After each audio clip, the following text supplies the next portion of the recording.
Aujourd'hui, nous sommes en compagnie de Pierre Pelot pour son nouveau roman « Loin en amont du ciel » aux éditions NRF Gallimard. C'est un livre, je vous l'ai dit juste avant de commencer, qui m'a vraiment impressionné. Mais est-ce qu'on peut dire que c'est un livre qui est à la fois une conclusion et un livre d'origine aussi, si vous voyez ce que je veux dire? Je crois voir. Non, c'est ni l'un ni l'autre, je pense. C'est pas une conclusion, en tout cas. C'est jamais une conclusion. Si, un livre. Sinon, la petite conclusion que ça apporte au mot fin. Voilà. C'est un livre qui est venu parce qu'on m'a demandé, en l'occurrence mon éditrice, m'a dit un jour, mais pourquoi tu ne nous écrirais pas un western? Et en gros, moi, c'était quand même un peu ce que j'attendais qu'on me demande et qu'on me dise depuis à peu près 50 ans, quand même. Parce que j'ai démarré, on va dire, ma carrière, allons bon, on va employer les grands mots, tiens, avec des majuscules en plus. J'ai démarré en écrivant des westerns. Mes premiers bouquins, c'était, ça se passait dans l'Ouest, mais j'étais tout jeune, à l'époque j'avais 20 ans quand même, hein, c'est pas hier tout à fait, mais je connaissais davantage. Ça vient de l'enfance, tout ça, ça vient de ma culture cinématographique, ça vient des westerns que je regardais au ciné, ça vient des premiers livres de la littérature américaine que j'ai lus il y a longtemps, quoi. Et moi, je continuais à jouer aux Indiens, en gros. Et quand je me suis mis à écrire des histoires, j'ai écrit des histoires que je voulais lire. Parce que j'en avais fini avec Jack London et compagnie. Et donc, j'avais tout lu, donc il fallait que je trouve des trucs. Et je me suis mis à les écrire un peu. C'est un peu comme ça que ça a démarré. Donc, mes premiers bouquins publiés, c'était des westerns. Ce qu'on appelle des westerns. Ce que moi, bon, je me suis servi de l'étiquette, évidemment, puisqu'elle existait. Mais j'ai jamais considéré que... J'ai jamais su vraiment ce que c'était qu'écrire des westerns. Moi, j'écrivais des histoires de deux façons, hein, histoire avec un H majuscule et sans H majuscule, qui se situaient pendant la conquête américaine aux États-Unis. Donc voilà, ça se passait là-bas, avec des personnages de là-bas, des personnages que j'avais rencontrés au travers de mes lectures, moi aussi, au travers des lectures comme, je sais pas, les bouquins d'Erskine Caldwell et compagnie, et tous ces gens-là, quoi. Donc j'étais nourri de ça, donc je racontais des histoires qui se passaient dans un endroit que je connaissais là-bas aussi. Et voilà comment l'histoire a commencé. Et quand on m'a demandé dernièrement, en l'occurrence donc mon éditrice de Gallimard, qui est une fille formidable, entre parenthèses, d'écrire, je suis un peu tombé par terre parce que j'attendais donc ça depuis longtemps. Et elle m'a dit, mais pourquoi t'es étonné de ça? Écoute, nous on publie des westerns, toi t'écris des westerns, il n'y a pas de... Voilà. Et donc j'y suis allé ravi, mais vraiment ravi, avec un trac de fou d'ailleurs, parce que, bah oui, quand même. Il faut s'y remettre, quoi, quelque part. Il faut, et puis c'est tellement important qu'il faut être digne de ça, quoi. Faut pas... Vous savez, les histoires qui nous arrivent comme ça, il faut qu'on soit... On leur doit tout aux histoires qui nous arrivent comme ça. On leur doit de les bien raconter, d'ailleurs. Donc là, en l'occurrence, oui, moi, j'avais pas le droit de les louper, louper, ce retour. C'est encore un... Moi, je n'avais pas l'impression de l'avoir quitté, mais bon. Donc j'y suis allé avec un grand bonheur. Mais quand je disais début et fin, moi je parlais du personnage d'Ilan Starr en fait, parce que je trouve que c'est celui que vous avez créé il y a une cinquantaine d'années. C'est tout à fait ça. C'est ce que je me dis quand on vous propose, je rebondis sur ce que vous dites, écris-nous un western, d'Ilan Starr tout de suite. Eh bien non, pas tout de suite, non, bizarrement, mais l'époque, oui. L'époque, le temps, oui. Je me suis dit, j'avais quitté ce monde-là après la série de Dylan Stark, justement, et j'avais quitté donc après la guerre de sécession dans les Ozarks, ça fait drôle, dans les Ozarks. Donc j'y suis retourné, quoi. Et je suis retourné dans ce pays-là que je connaissais bien, aux alentours de la maison de Dylan et de ses parents qu'il n'a pas retrouvés quand il est rentré de la guerre et tout ça. Et donc je me suis mis... donc Dylan, il était là entre les lignes, bien sûr, dès le début, et il s'est imposé, quoi. Et comme il avait quand même laissé je me suis attardé, plus qu'attardé d'ailleurs, à raconter une histoire qui est arrivée à ses voisines. Voilà. Et parmi ses voisines, il y avait une fille de qui il était plus ou moins, on va dire, pas fiancé, mais pas loin, promis. C'était, voilà, qu'il avait laissé pourtant pour la guerre. Et il est revenu, il est réapparu tout à fait normalement, Dylan, mais au départ, c'était pas pour... je voulais pas raconter l'histoire, une suite de son histoire, quoi. Voilà, c'est pour ça qu'on va le préciser. Voilà. Il est arrivé là. Il est de loin en loin dans le roman, en fait. Hein. Moi, je voulais surtout raconter l'histoire de ses 4 sœurs, et donc, dont il n'en reste que 3, très vite. C'était surtout ça que je voulais raconter. Je voulais raconter l'histoire de... On m'a dit depuis, c'est un roman féministe et tout. Moi, je ne m'étais pas rendu compte de ça, mais finalement, oui, parce que c'est l'histoire d'une bande de femmes, quoi. Ouais. Elles ont été d'une sacrée importance dans la conquête de l'Ouest. Elles ont de l'importance dans tout, d'ailleurs. Mais bon, particulièrement dans cette partie de l'histoire américaine, oui. Elle est hors la loi, parce que là, on bifurque très vite. Oui. Et il y a eu des bandes de... Il n'y a pas de féminin hors la loi. Hein. Une hors la loi, non? Bah oui, non, si. Ouais, c'est comme ça qu'on va dire. Mais c'est ce que je trouve impressionnant, le début du roman, et c'est vraiment sympa. Elles vont retourner voir la famille, elles sont dans la carriole, il y a un oncle ou un ami, j'avoue, je ne sais plus trop qui passe, qui leur dit, voilà. C'est très, comment on va dire, bucolique presque. Bah oui, et tout d'un coup, c'est... je devance les questions. En plus, c'est le jour de la proclamation de la fin de la guerre. Et donc, ce basculement, c'est impressionnant dans l'histoire. Alors, elles sont très... Mais il faut dire que c'est comme toutes... je pense, hein, c'est comme toutes les fins de guerre. C'est comme toutes les après-guerres. Ouais. Et l'après-guerre de sécession, ça a quand même duré plus d'1 heure. Et ça a été terrible, quoi. Ouais. Parce qu'il y a toute cette période, cette fameuse période de reconstruction du Sud des États-Unis, avec l'émancipation des Noirs qui est mise en pratique, on va dire ça comme ça, mais qui est pas facile du tout, ni pour les Noirs, ni pour personne. Parce que les pauvres gens qui n'avaient pas jamais été habitués à quelque liberté que ce soit, ni à quelque prise en charge personnelle que ce soit, se sont retrouvés face à ça aussi. Ça a été l'horreur, quoi, quand même. Pas que pour eux, hein, pour tout le monde. C'est une période absolument abominable, la reconstruction. Ils ont eu du mal à se reconstruire, vraiment. Et moi, j'arrive là-dedans, et je raconte une histoire qui se passe là-dedans. Et en plus, avec ces 3 braves filles, ces 4, encore une fois, braves filles, ce qui leur tombe dessus, quoi. Parce que, 2 heures après avoir appris, par un type qui passe à cheval, qui leur annonce triomphalement que la guerre est finie, elle rentre chez elle, et elle trouve quoi chez elle? Elle trouve l'enfer, quoi, total.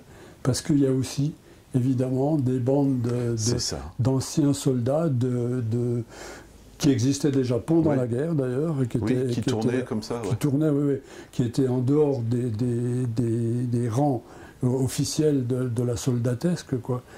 Il y a des célèbres à Cantrill dont il est question. J'allais en parler tout à l'heure, voilà.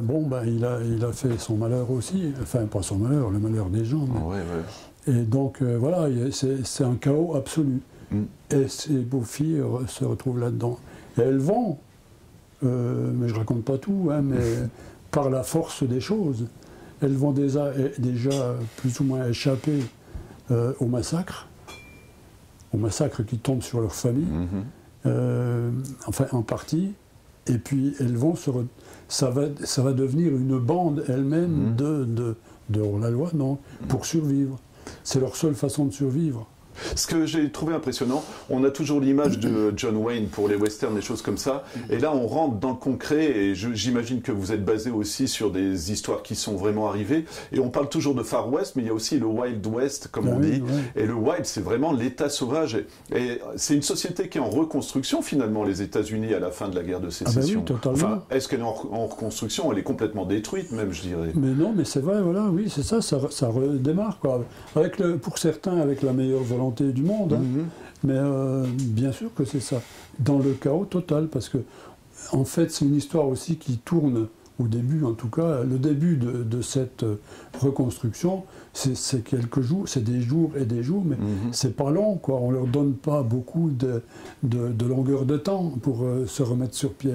Donc il faut le faire de bric et de broc et comme on peut. Et puis c'est les fameuses bandes en question de guerrilleros, il y en avait à l'appel, quoi.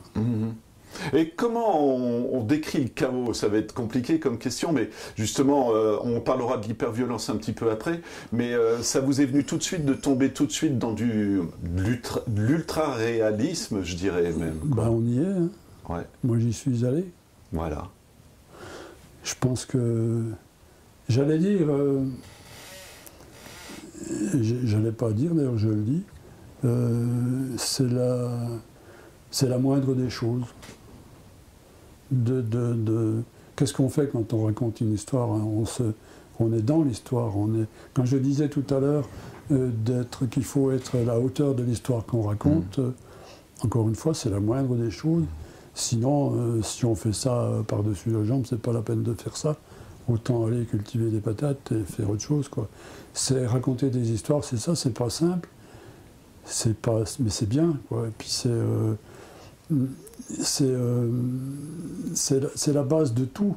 Moi, j'étais tous les personnages de cette histoire. Je suis toujours tous les personnages. Alors moi, je me permets, je vous coupe parce que j'avais une question. Andrew Devers, est-ce que c'est Pierre Pelot ou pas, le journaliste? Non. Non. Ben non, parce que enfin, ça, si on veut, ça pourrait, mais c'est pas ça quand même. Parce qu'il y a eu aussi, c'est une partie de cette histoire-là. Il y a eu les journalistes, ça a commencé, quoi. Et les journalistes de terrain, les types qui se trimbalaient, qui allaient raconter tout ça. Il y en a eu plein. Il y a eu des types qui ont fait des... Alors là, il y aurait des histoires aussi terribles à raconter. Des gens qui allaient chercher... Je fais un peu allusion à ça, à aller chercher une presse d'imprimerie de l'autre côté de la montagne rocheuse, ou presque comme ça, pour la ramener. C'est des aventures dantesques, c'est un truc. Mais est-ce qu'ils avaient l'impression de faire l'histoire des États-Unis, de dire je suis un témoin, je vais vous raconter? Et après, Andrew Devers, et ce que je trouve génial, c'est pas que... Mais il oriente l'histoire aussi, finalement. Oui, c'est son truc à lui. Hein, ça, voilà. Non, les autres, ils faisaient ça vraiment, c'est l'essence du journalisme aussi. C'était, enfin, une des essences. Oui. Il n'y a pas eu que là, quoi. Mais non, ils faisaient un boulot formidable. Des journalistes de terrain, des photographes aussi de terrain, comme ça, qui ont fait des... C'est vrai que c'est plein d'histoires possiblement racontables, quoi. Ça vous fait du boulot en vue, alors. Ça fait du boulot, oui. Mais je réfléchissais parce que je me dis, on parlait d'État sauvage des États-Unis, et ça va être un parallèle monstrueux, ce que je veux dire. Mais quand on voit comment la société américaine fonctionne, on voit qu'il y a un peu de résurgence de ça quand même, finalement. Le droit à porter le fusil, la liberté, je fais ce que je veux chez moi, des choses comme ça. C'est un des droits qu'ils ont acquis il y a X temps et desquels ils ne se sont jamais départis. Ça, c'est certain. Alors, est-ce que c'est un bien? Est-ce que c'est un mal? Toujours juger en bien ou mal, déjà, c'est un peu facile, mais c'est sûrement... Si on veut aller vite, à mon humble avis, c'est sûrement pas un bien, quoi. Parce que quand même, ça... Il faudrait, pour que ce soit un bien, il faudrait que tous les acteurs de la chose soient... respectable et le respect des autres aussi. Et la liberté, c'est pas facile. À tout le monde, c'est pas facile, quoi. Je pense qu'on est redevable de quelque chose quand on se dit libre et quand on se veut libre.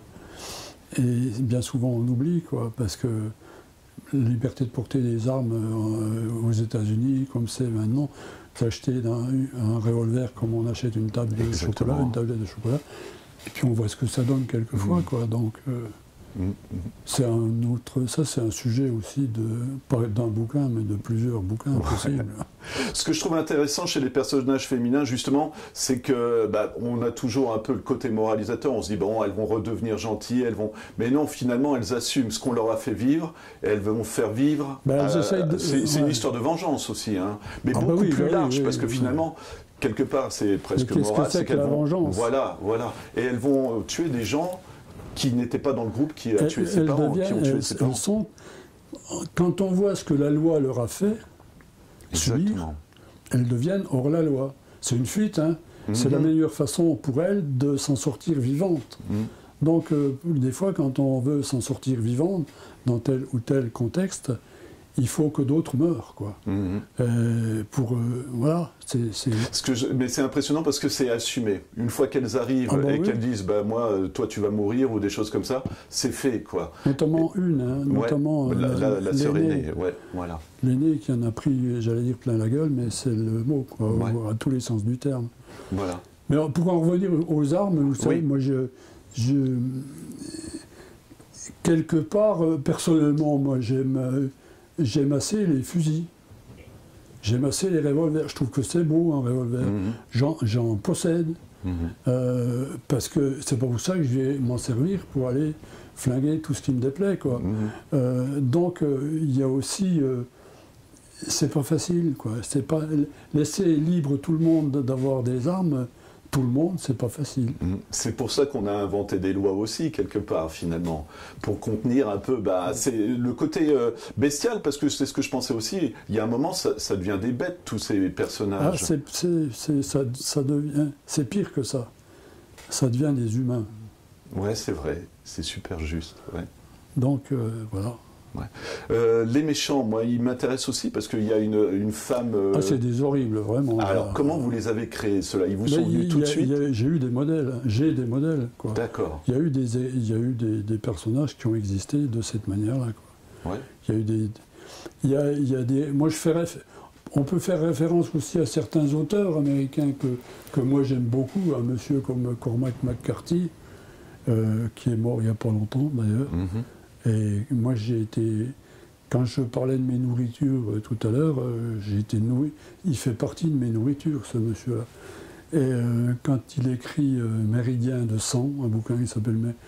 C'est une horreur absolue d'une bande de hors-tout, même pas hors-la-loi, hors-tout, qui traverse une partie du nord du Mexique. C'est ça, le bouquin. Et c'est avec des personnages comme ça. Mais les personnages en question, on retrouve leur équivalence maintenant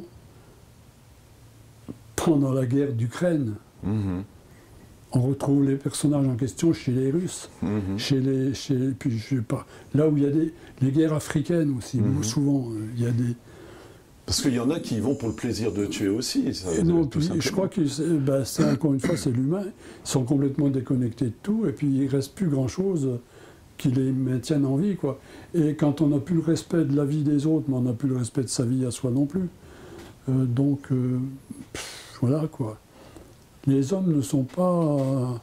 J'arrive, moi, au bout du chemin aussi, quand même, mais je m'aperçois que c'est un chemin dans un pays difficile, quoi. C'est pas facile d'être un homme, ou d'être une femme, d'ailleurs, d'être un humain. On fait... Alors, il y a le bien, il y a le mal, il y a le noir, il y a le blanc, il y a tout ça. Ben voilà. Mais c'est impressionnant parce que je suis en train de réfléchir à ce que vous dites et je me dis que finalement, ok, c'est des salopards, tout ça, mais finalement, ils ont leur liberté absolue parce qu'ils ont le pouvoir absolu. Ils peuvent décider de tuer ou pas, de s'accaparer une maison ou pas. Dans ce contexte-là, voilà. Oui. Mais il y avait une logique, vous le savez, pour ces bandes-là qui se déplaçaient, c'était juste le plaisir de détruire ou est-ce qu'ils voulaient construire quelque chose? C'est le plaisir de gagner des choses aussi, de piller, de machin, voilà quoi. C'est le plaisir d'être hors la loi et de profiter à leur manière de la vie, quoi. Alors, et je te viole par-ci, et je te tue par-là, et puis c'est un plaisir, quelque part. Ça doit être ça. C'est ce qui les maintient en vie. Et ils ne sont pas quand même très... comment dire ça c'est quand même pas des grands esprits. Non, voilà. Voilà, quoi. C'est la force brute. Il leur manque un peu d'éducation, à mon avis. Un petit peu, ouais. Le réalisme, alors moi j'ai trouvé passionnant, vous parliez de Cantril tout à l'heure, et moi j'ai été chercher, à chaque fois que je voyais un nom, je me dis, attends, là il est en train de parler de quelqu'un qui a existé, donc Cantril, c'est un officier du Sud, hein, c'est ça, mais qui est devenu plus ou moins, qui est devenu hors la loi et qui a été un massacreur aussi. Et il y a aussi un bâtiment... Il est parti de l'armée, hein, oui. Mais il profitait pendant la guerre aussi, ou alors Donc il revenait dans les rangs des sudistes pour faire les combats. Il a fait, si on suit sa vie, c'est une vie finalement dehors la loi déjà depuis toujours, même sous l'étiquette, même sous l'uniforme. D'accord. Bon, c'est pas un monsieur très respectable. Et quand on voit les résurgences que vous dites avec les Russes notamment qui font venir des prisonniers pour aller au combat, c'est ça quoi. Voilà. Il y a Mountain Grove aussi, j'ai découvert le pénitencier. Vous parlez carrément de camp de concentration et j'avoue que j'aimerais bien avoir des détails sur ça parce que ça veut dire quoi ça alors du coup? La guerre de sécession a inventé pas mal de choses dans l'histoire de la guerre. A inventé les camps de concentration qui ont donné naissance après à ceux qu'on connaît nous de notre côté d'Europe. Les premiers camps de concentration vrais, terribles, horribles, c'est pendant la guerre de sécession, où on emprisonnait des sudistes normalement dedans. Mountain Grove n'existe pas. D'accord. Mais il y a eu ses équivalences. Ouais. Voilà. Parce que moi j'ai été voir, il y a un pénitencier à Mountain Grove, quoi. Donc j'ai cru que c'était une résurgence de ce que vous racontiez. Il fait partie, j'avais écrit tout un bouquin sur lui, dans la série des Dylan, justement. D'accord. Qui s'appelle, celui-là, ça doit s'appeler Les Irréductibles. Et Dylan va y mettre les pieds quand il poursuit, dans la série en question, quand il poursuit les massacreurs de sa famille à lui. D'accord. Il a trouvé une piste, il se retrouve dans le pénitencier. Il se fait enfermer dans le truc pour essayer de ratiboiser le... D'accord. Ça veut dire que vous avez potassé tous vos romans d'avant, parce que là c'est fou. Je m'en souvenais un peu. C'est génial. Non, ça doit être un plaisir pour vous de dire, tu sais quoi, il y a 50 ans, je reviens et je retrouve... Ça fait drôle. Ouais. Ça fait drôle, oui. C'est bien. Moi, je reviens à Dylan Starr dans le roman, et je ne veux pas dévoiler trop, il apparaît, comme je dis, de loin en loin, mais est-ce qu'on peut dire qu'il est presque légendaire? Parce que c'est un peu comme Mon nom est personne, je l'ai vu passer, des choses comme ça. Il devient ça. Ouais. Il devient, parce que... Mais grâce aux journalistes aussi. C'est le journaliste qui le crée, qui crée la légende du truc. Parce qu'il a entendu parler des exploits, entre guillemets, de ce monsieur, de ce lieutenant Stark, et il va s'en emparer, il va raconter sa vie, et il va comprendre aussi qu'il est recherché par les filles en question. C'est lui qui fait la légende du truc. C'est lui qui crée son histoire. Comme il y a eu des fascicules en abondance, d'ailleurs, sur Pecos Bill, Buffalo Bill, machin, tout ça. Il y a eu plein de petits fascicules sur la vie de certains héros de la conquête et tout ça. Donc Dylan, tout à coup, il en fait partie, mais c'est à cause d'un journaliste. C'est à cause de ce monsieur... Diver. Qui n'est pas Pierre Pelot. Oui, pour moi, il l'est un petit peu quand même, mais bon. Importance de la nature, alors ça, pour le coup, c'est vraiment les orages. Moi, ça me rappelait votre roman précédent aussi, où il y a des scènes qui se passent sous la pluie, sous l'orage, et qui, comment on va dire, qui font ressentir les émotions des personnages, finalement, qui les exacerbent, je cherchais le mot. Oui, mais ça vient... oui, parce que oui. Je pense que toutes les réactions des gens sont pas les mêmes quand ils vivent dans un pays de chaleur ou dans un pays de pluie, dans un pays de froid.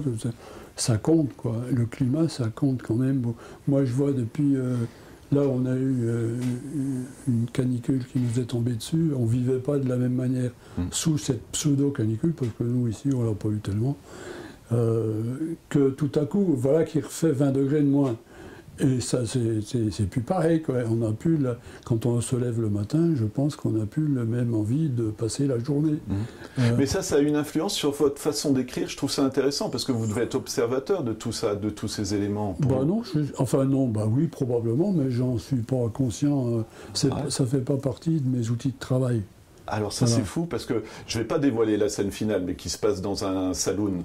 Il y a la pluie, il y a un combat, et il y a un orage. Voilà, mais tout est mêlé. Je trouve ça, ça colle vraiment bien, tout ça. Ça vous est venu tout de suite. Oui, c'est bien, parce que aussi bien, il y a un orage partout, quoi. Il y a l'orage météorologique, ça se dit ça, oui.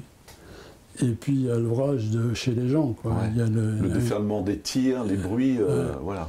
Puis l'attaque du saloon, évidemment, aussi, oui, c'est un orage. Oui. Mais moi j'aime bien ça, moi j'aime bien de la même manière que j'aime bien les paysages, quoi. aussi bien en peinture d'ailleurs que...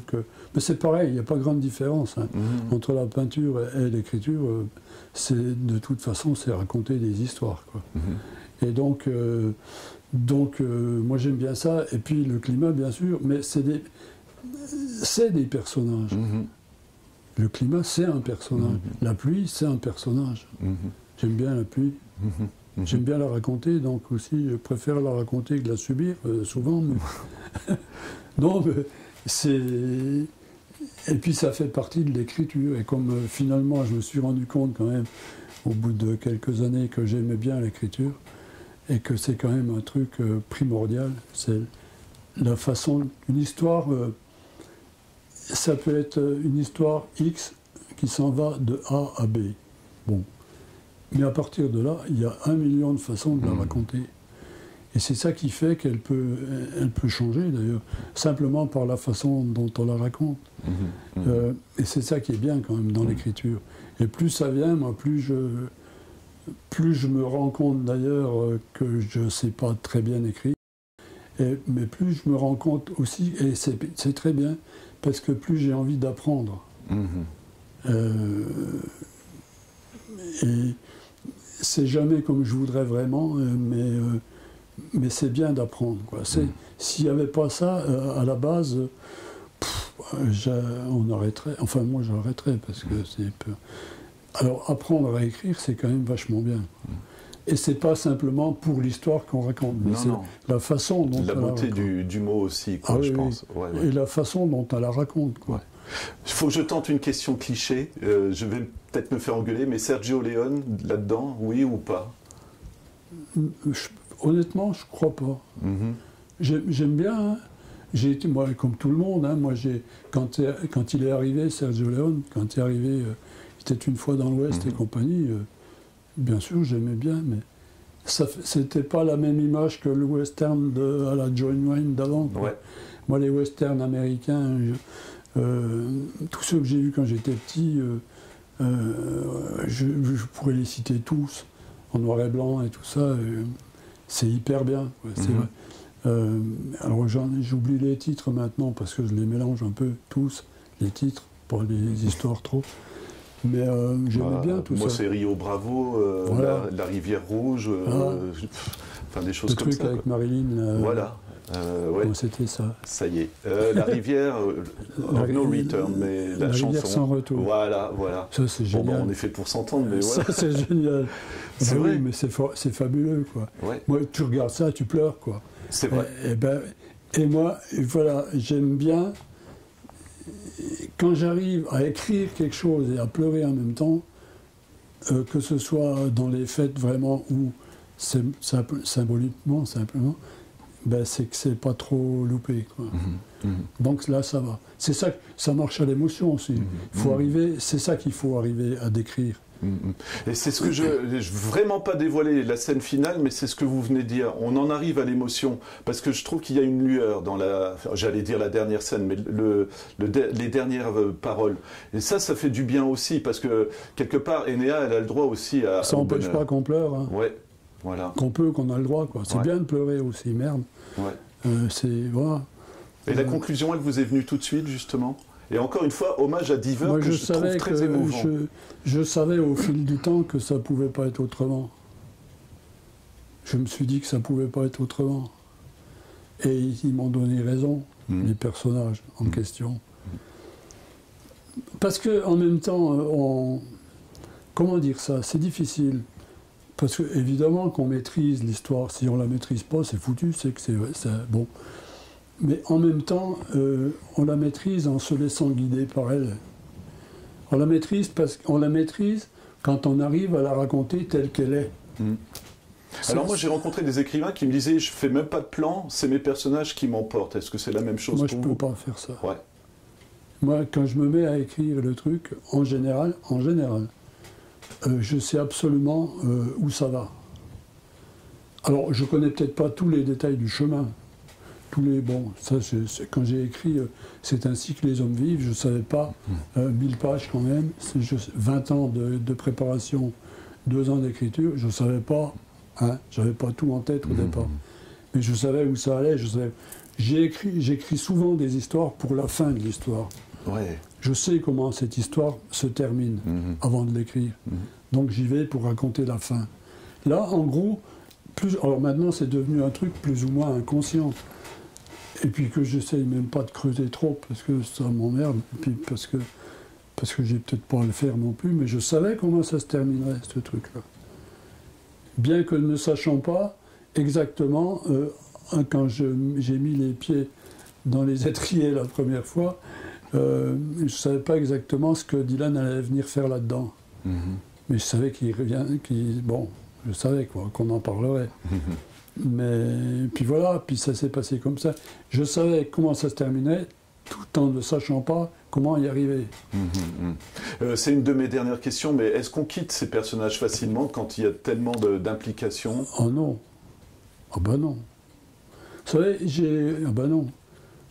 Non. Alors, on devrait peut-être, je sais pas, non, mais moi j'en ai plein. Hein. Il m'en reste plein que j'ai abandonné à un moment donné. Et puis 200 bouquins qu'on me dit, je sais plus, j'ai même pas compté, moi, trop. Mais ça en fait du monde. Et donc, j'ai tout ça quand même quelque part à l'intérieur, quoi qu'il reste. Quand j'ai terminé, je parlais tout à l'heure de C'est ainsi que les hommes vivent, mais ça a fonctionné de la même manière sur beaucoup après, d'ailleurs. C'est ainsi que les hommes vivent, c'est un bouquin important quand même, comme je disais, 20 ans de préparation, pas tous les jours, mais sur 20 ans, la préparation du bouquin, 2 ans d'écriture, non-stop, là, écriture tous les jours. Hein. Et puis un coup, ça s'arrête. Un jour, ça s'arrête.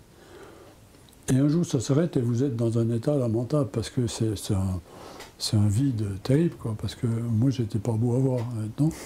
Et puis, et là, j'ai déjà raconté ça, souvent. Je dois radoter à un moment donné, mais bon.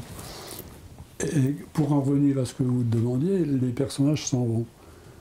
Et je les ai vus s'en aller.